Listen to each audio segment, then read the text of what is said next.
what if the price of punishing India is pushing it into China's arms?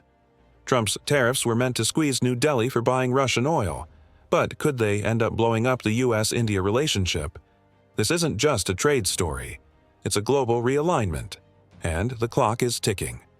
This week, the Trump administration doubled down on tariffs against India, slapping an additional 25% on top of a previous 25% just days earlier. Why? India won't stop buying cheap Russian oil, but here's the twist. China buys even more, yet it escaped penalties. The Indians, President Trump seems to mean it here, following through with additional 25% punitive tariffs on India for importing Russian oil. As you pointed out in the headline, remember this is on top of the 25% imposed about a week ago on Indian imports.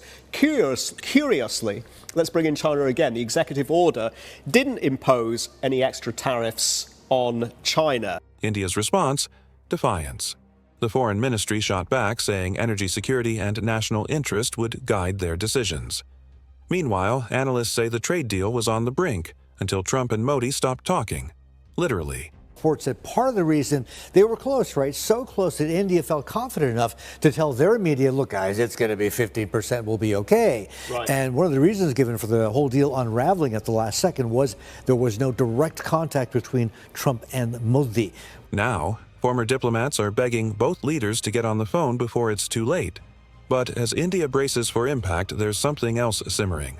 Prime Minister Modi heads to China for the SCO summit on August 31st, and Vladimir Putin is expected to visit India soon after. You can see the outlines of a new alliance forming. Russia, India, China, not exactly what Washington wants to see, especially with U.S. businesses like Apple, Tesla, and Nike now worried about possible retaliation.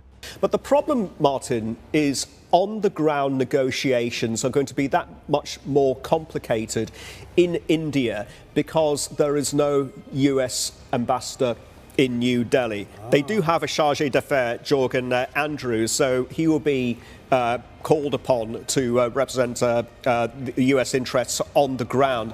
But without a doubt, this is going to complicate efforts to salvage a trade deal. And it's not just CNBC raising alarm bells. CBS News says the White House is imposing pain on allies like India, while hoping they'll stop buying cheap Russian oil. But India's not budging.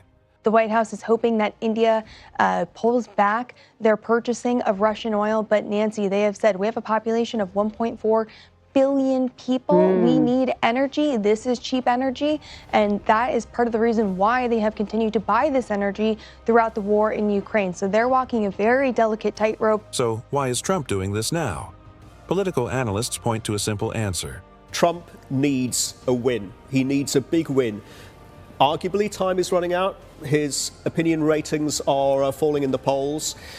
Plus, we're getting further to midterms, which is going to be absolutely crucial. But it seems that he is so desperate to get a win on the war in Ukraine and Russia pulling out of Ukraine that he's willing to sacrifice India. He's willing to sacrifice a trade deal with India in order to do so, which is deeply problematic when you consider what is at stake here for the world's biggest economy and a deal with the world's fifth largest economy. The U.S. has no ambassador in India right now.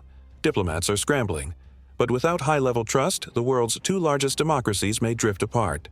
And if they do, the only winners might be Xi Jinping and Vladimir Putin. Tariffs were supposed to bring India in line, but they may push it over the edge. You tell us, is this strategy smart diplomacy? Or is it blowing up a friendship when the world can least afford it?